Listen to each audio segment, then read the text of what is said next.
ট্রেডিংয়ে সর্বপ্রথম এবং মেইন নলেজটাই হচ্ছে সাপোর্ট এবং রেসিস্ট্যান্সের। আমি কথা দিচ্ছি আজকে আমি আপনাদের সাপোর্ট অ্যান্ড রেসিস্ট্যান্সের মাস্টার করে দিব, যেন আপনারা ঠিক আমার মতো সাপোর্ট রেসিস্ট্যান্সের ট্রেড নিতে পারেন এবং প্রফিট করতে পারেন, এবং একদম বেসিক থেকে প্রফেশনাল লেভেল পর্যন্ত নিয়ে যাব।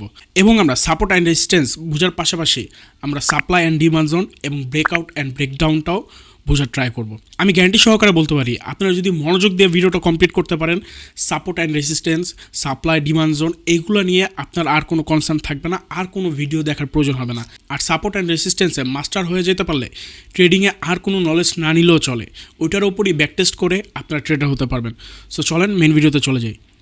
আমি সর্বোচ্চ ট্রাই করব এই ভিডিও ফুল কমপ্লিট করার পর আপনারা যেন আমার মতো ঠিক এইভাবে support and resistance, supply and demand জোনগুলো এইভাবে মার্ক করে আমার মতো যেন আপনারা ট্রেড খুঁজে পান।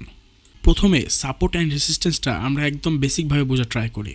সাপোর্ট সবসময় নিচের সাইডে থাকে এবং সাপোর্ট থেকে বায়ার্সরা স্ট্রং হয়, এবং রেসিস্ট্যান্স সবসময় উপরে থাকে এবং রেসিস্ট্যান্সটাও এক প্রকার সাপোর্ট। অ্যাজ লাইক বায়ার্সরা যেমন নিচ থেকে সাপোর্ট নিয়ে উপরে যায় বা বায়াররা স্ট্রং হয়, ঠিক একইভাবে রেসিস্ট্যান্স অর্থাৎ যেই লেভেলটা মার্কেটে আসার পর সেলাররা অ্যাক্টিভ হয় বা সেলাররা স্ট্রং হয়, ওই লেভেলটাকে আমরা রেসিস্ট্যান্স বলি। সেম অ্যাজ লাইক সাপোর্ট, আমরা এটাকে কিন্তু সেলার সাইড সাপোর্টও বলতে পারি। আমরা যেহেতু সাপোর্ট অ্যান্ড রেসিস্ট্যান্স নামেই পরিচিত, আমরা সাপোর্ট অ্যান্ড রেসিস্ট্যান্স ভাবেই বোঝার ট্রাই করি।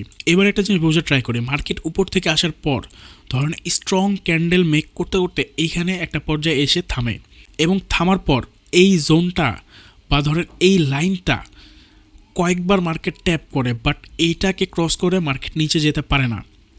তার মানে হচ্ছে এইটা আমাদের সাপোর্ট জোন।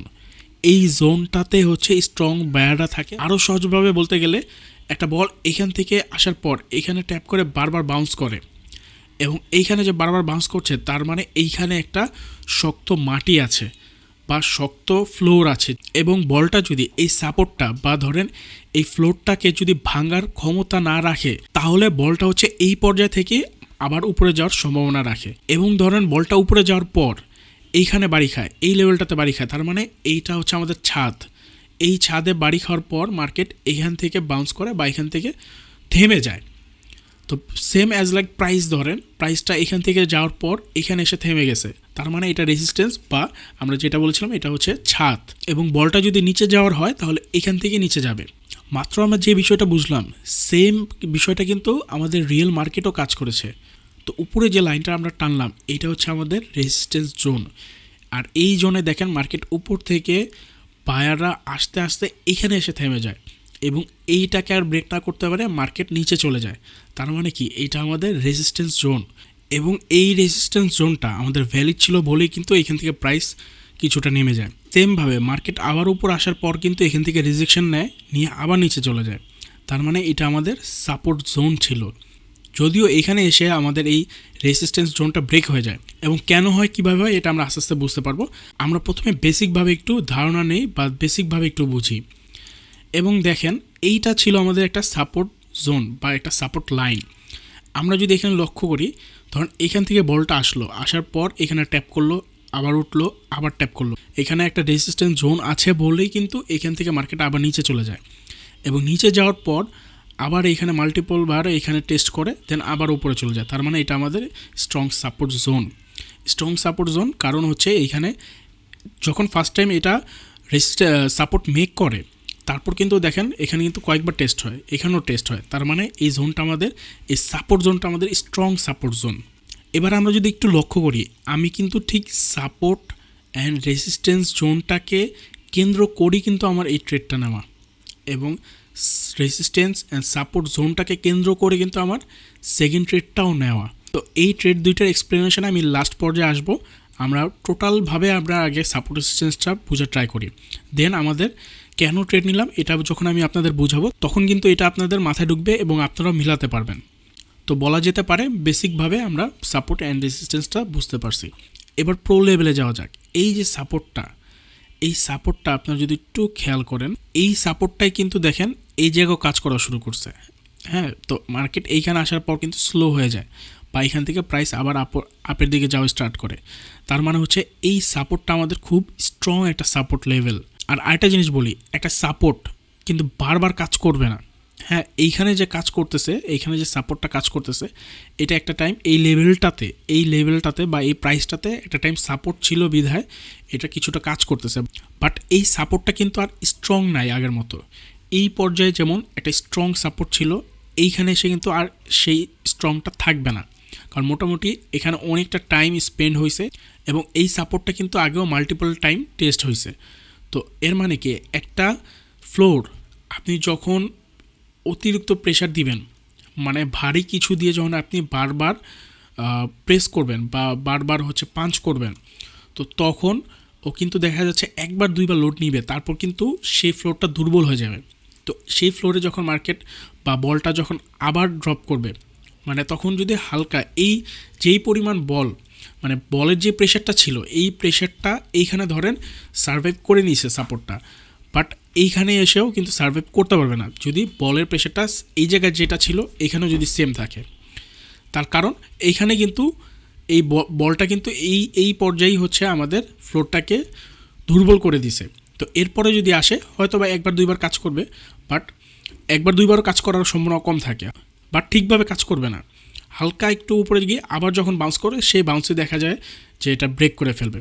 হ্যাঁ, এটা একদম রিয়েলিটি, এটা একদম বাস্তবভাবে আমি আপনাদের বোঝালাম। ঠিক একইভাবে রেসিস্ট্যান্সের ক্ষেত্রেও কিন্তু কাজ করবে। আমি যেহেতু রিয়েল মার্কেটে বোঝাচ্ছি এবং আপনারা যেন সহজভাবে বুঝতে পারেন, তাই আমি শুধু সাপোর্টটা দিয়ে বুঝালাম। এটা কিন্তু ঠিক রেসিস্ট্যান্সও সেম থাকে। এবার আমরা ব্রেকআউট অ্যান্ড ব্রেকডাউনটা একটু বোঝা ট্রাই করি।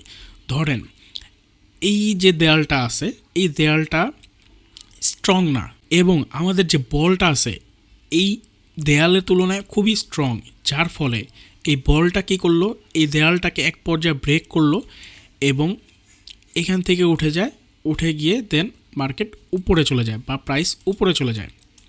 এবার এখানে ব্রেকআউটটা আমরা একটু বোঝা ট্রাই করি। Resistance become support and support become resistance, ঠিক এইভাবে মার্কেটটা কাজ করে। এখান থেকে ব্রেকআউট হলো এবং এই রেসিস্ট্যান্সটা আর রেসিস্ট্যান্স থাকলো না, এটা সাপোর্ট হয়ে গেল এবং এই সাপোর্ট নিয়ে মার্কেট উপরে চলা শুরু করলো। তো এরপর যখন মার্কেট আবার এখান থেকে ড্রপ করা শুরু করবে, আমি ড্র করে বোঝাই, ধরেন এখান থেকে মার্কেট যখন আবার ড্রপ করবে তখন এটা সাপোর্ট আকারে কাজ করবে। আমি আপনাদের রিয়েল মার্কেটও বোঝাবো, নো ওয়ারি।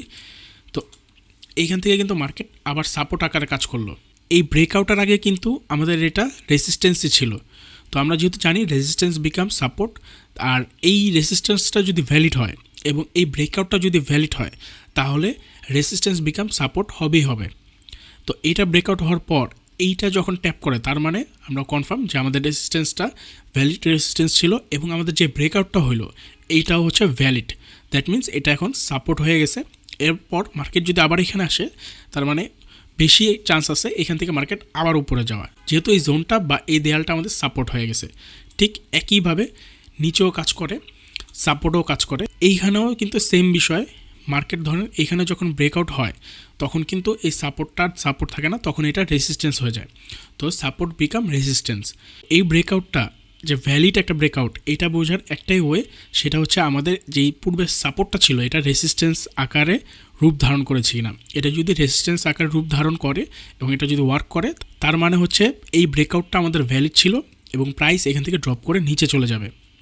যেমন এজ লাইক একটা বল এখান থেকে পড়লো, বারবার মাল্টিপল বার ট্যাপ করলো এবং আস্তের ওপর মাটিটা দুর্বল হয়ে গেল, ফ্লোরটা দুর্বল হয়ে গেল এবং নিচে আসার পর ঠিক একইভাবে বাউন্স করে যখন আবার উপর আসে, তখন এটা উপরে ছাদ আকারে কাজ করবে এবং এইখানে বাড়ি খেয়ে মার্কেট আবার নিচে যাবে বা বলটা নিচে চলে যাবে। একদম সিম্পল হিসাব। এটা সবসময় আপনারা মাথায় রাখবেন যে support become resistance and resistance become support. একটা সাপোর্ট যখন এইভাবে ব্রেক হয় তখন এটা রেজিস্ট্যান্স হয়ে যাবে, তখন এটার সাপোর্ট থাকবে না। এবং এটা যদি রেজিস্ট্যান্স আকারে তখন কাজ না করে, তার মানে আমাদের এই ব্রেকডাউনটা ভ্যালিড না, অর্থাৎ এটা আমাদের ম্যানিপুলেট করেছে। এটা আমরা আস্তে আস্তে বুঝে ট্রাই করবো। আমরা বেসিকভাবে এতটুকুই বুঝে ট্রাই করি এবং এখন চলেন প্র্যাকটিক্যালি মার্কেটে আমরা এই বিষয়গুলো বুঝে ট্রাই করি। হ্যাঁ, ব্রেকআউট ব্রেকডাউনটা এতক্ষণ আমরা যেটা বুঝলাম, রিয়েল মার্কেটও কিন্তু ঠিক এইভাবেই কাজ করে। দেখেন, এটা একটা রেজিস্ট্যান্স এরিয়া ছিল এবং এটা একটা সাপোর্ট এরিয়া ছিল। তো এই রেজিস্ট্যান্স এরিয়াটা যখন ব্রেক হয়, তারপর দেখেন আমি আপনাদের বলেছিলাম যে রেজিস্ট্যান্স বিকাম সাপোর্ট, তখন এটা সাপোর্ট আকারে কাজ করে। তো এইখান থেকে যখন আমাদের এটা সাপোর্ট আকার কাজ করে এবং ভ্যালিডভাবে হায়ার হাই মেক করে, এটা আমরা অন্য পর্যায়ে শিখব। এখন আমরা মোটামুটি জাস্ট বেসিকভাবে আমি একটু বলি। তো এটা যখন ব্রেক করে তখন কিন্তু আমরা আরও কনফার্ম হই যে এই ব্রেকআউটটা ভ্যালিড ব্রেকআউট, এবং এটা যেহেতু রেসিস্ট্যান্স বিকাম সাপোর্ট হিসেবে কাজ করছে, যে ব্রেকআউটটা হয়েছে এই ব্রেকআউটটা আমাদের ভ্যালিড, মানে এটা আমাদের কোনো ম্যানিপুলেট না, বা এই রেসিস্ট্যান্স জোনটা যে ছিল এই রেসিস্ট্যান্স জোনটাও ভ্যালিডই ছিল। এবং একটু যদি খেয়াল করেন আমি কিন্তু এই ব্রেকআউটের ফর্মুলাটাকে কেন্দ্র করি আমি কিন্তু এখানে ট্রেড নিয়েছিলাম, এই ব্রেকআউটের ফর্মুলাটাকে কেন্দ্র করি, কারণ এখানে ভ্যালিডলি ব্রেকআউট হয়েছে, তখন আমি নিশ্চিত হতে পেরেছি মার্কেট এখন উপরে যাবে। যেহেতু এটা ব্রেকআউট তার মানে সাপোর্ট থেকে মার্কেট উপরেই যাবে, তো এর জন্য আমি আপ সাইডে অর্থাৎ বুলিশ সাইডে আমি ট্রেড প্লেস করি। এবার আসেন ব্রেকডাউনে। মার্কেটটা যখন এখান থেকে ব্রেকআউট করার পর ধরেন মার্কেটটা আবার উপরে চলে আসলো, আবার চলে এসে ভিতরে আসলো, এবং ভিতরে এসে আবার উপরে উঠলো, এরপর আবার নামলো, ঠিক এভাবে আবার নামলো। তো এইখানের বিষয়টা আমরা একটু বুঝি। তো ধরেন এখান থেকে ব্রেকআউটটা যখন করলো, ব্রেকআউট করার পর মার্কেটের মতো চললো, বা প্রাইসের মতো চললো, প্রাইসটা যখন এই লেভেলটার ভিতরে আবার চলে আসে তখন কিন্তু এটা আবার সাপোর্ট হয়ে যায়। আশা রাখছি আপনারা আমার কথা ক্লিয়ারভাবে বুঝতেছেন। তো আমি আবারও রিপিট করি, তো মার্কেটটা কিন্তু ফার্স্ট টাইম এখানে ছিল, এখান থেকে প্রাইস আসার পর এটা যখন ব্রেক করে এবং রিটেস্ট করে, অর্থাৎ কি এটা যখন সাপোর্ট আকারে কাজ করে, তো মার্কেট সাপোর্ট নিয়ে নিচে চলে যায়, বাট নিচে বেশি একটা প্রাইস স্ট্রং ছিল না, বা সেলাররা স্ট্রং ছিল না, বা ধরেন নিচে বায়ার্সটা অ্যাক্টিভ ছিল, যার কারণে প্রাইস আবার উপরে চলে যায়। তো মার্কেট যখন আবার চলে আসে উপরে, এবার আমরা আরেকটা বিষয় বুঝি। মার্কেট ধরেন এই পর্যায়ে ছিল, এই পর্যায়ে থাকার পর মার্কেট এইখানে আসে, সাপোর্টে টাচ করে এবং সাপোর্ট কাজ করে, সাপোর্টটা দুর্বল ছিল, দ্যাটস ওয়াই সাপোর্টটা ব্রেক হয়ে মার্কেটের মতো নিচে চলে যায়। এবং ধরেন নিচে স্ট্রং বায়ার্স ছিল, বা সেলারদের পেশা ছিল না, বা সেলাররা দুর্বল হয়ে যায়, দেন মার্কেটটা আবার বায়ারদের দখলে চলে যায়। তো তখন এখান থেকে আবার বায়ার অ্যাক্টিভ হয়ে মার্কেট উপরে চলে আসে। তো উপরে চলে আসার পর মার্কেট যখন এই জোনটাতে আবার রিটার্ন করে, অর্থাৎ আমাদের যে সাপোর্ট জোনটা ছিল, সাপোর্ট জোনটা কিন্তু এইখানে ব্রেকআউট হওয়ার পর এটা কিন্তু রেজিস্ট্যান্স হয়ে যায়। তো এইখানে রেজিস্ট্যান্স হিসেবে আসার পর কিন্তু রেজিস্ট্যান্স হিসেবে কাজ করবে, বাট ধরেন রেজিস্ট্যান্স হিসেবে কাজ করার পরেও রেজিস্ট্যান্সের দুর্বল থাকায় এটা আবার ব্রেকআউট হয়ে যায়।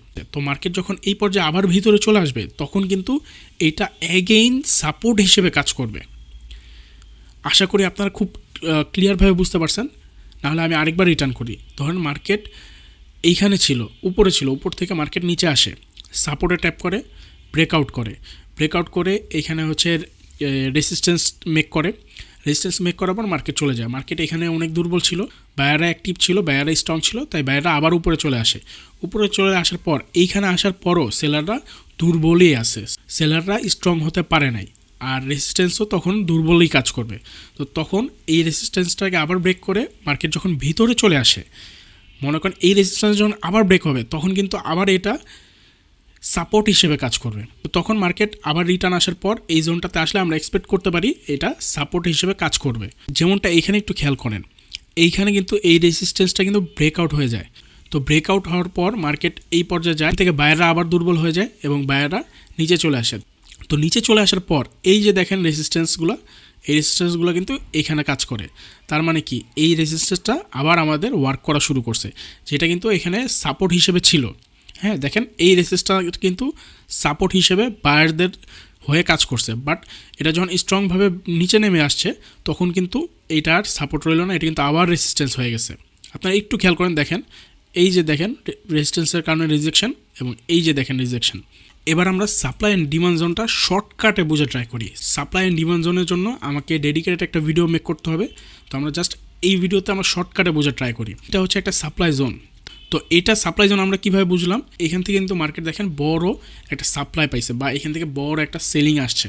তো এখান থেকে মার্কেট কি প্রাইস সাপ্লাই করছে, অর্থাৎ কি এখান থেকে গোল্ড, ধরেন এখানে আমরা যদি গোল্ডের চার্ট দেখছি, এখান থেকে গোল্ড সাপ্লাই হয়েছে বিধায় কিন্তু মানে মার্কেট চলে আসছে।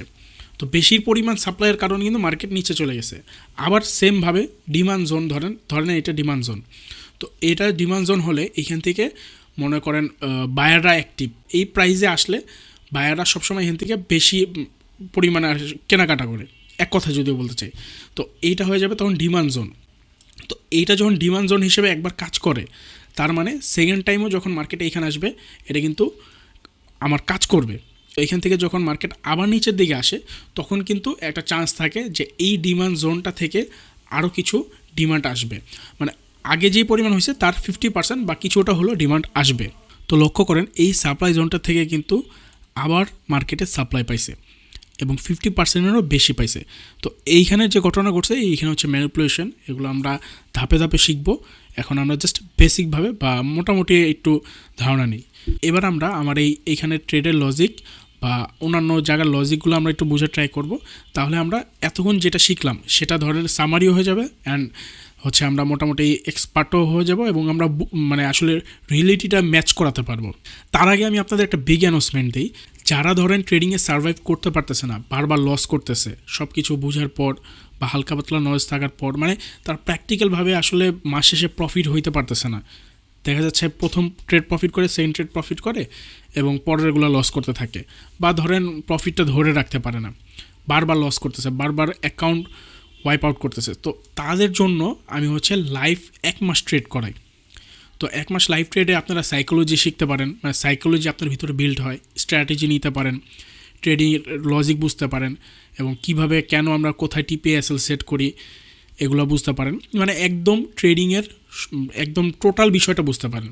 এবং আপনি যখন আমার কাছে বলবেন যে ভাই আমি আপনাদের সাথে ট্রেডে অংশগ্রহণ করতে চাচ্ছি, তো তখন হচ্ছে আমি আপনাকে আপনার ব্যালেন্স অনুযায়ী আপনাকে মানি ম্যানেজমেন্ট আর রিস্ক ম্যানেজমেন্ট দিব। তো প্রতি ট্রেডেও আমি আপনাকে বলে দিব যে আপনি এত লটে ইউজ করেন এবং এত ডলার টিপি এবং এত ডলার এসএল রাখেন, এবং আমি ট্রেডের সিগন্যালও দিব। এবং এইভাবে আমি আপনাদের মাস শেষে প্রফিটে নিয়ে যাব।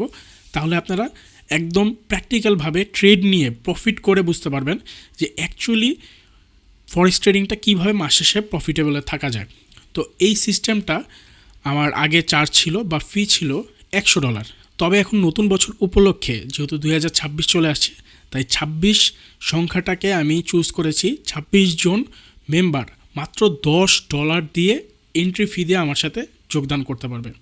এবং আগের রুলস ছিল যে 50% যে প্রফিট হবে সেটা 50% শেয়ার করতে হবে। তো এইখানেও আমি 50%-এর জায়গায় 26%-এ নিয়ে আসছি। এটা করার একটাই রিজন, বছর শুরুটা যেন আমাদের সুন্দর মতো হয় এবং অনেক স্টুডেন্ট ভাইরা আছেন যারা হচ্ছে বাজেটের সমস্যা থাকে, তারা যেন খুব সহজভাবে আমার সাথে অ্যাটাচ হইতে পারে এবং প্র্যাকটিক্যালিভাবে যেন শিখতে পারে। টাকা যাদের আছে তারাই শুধু বড় লোক হোক এটা আমি চাই না।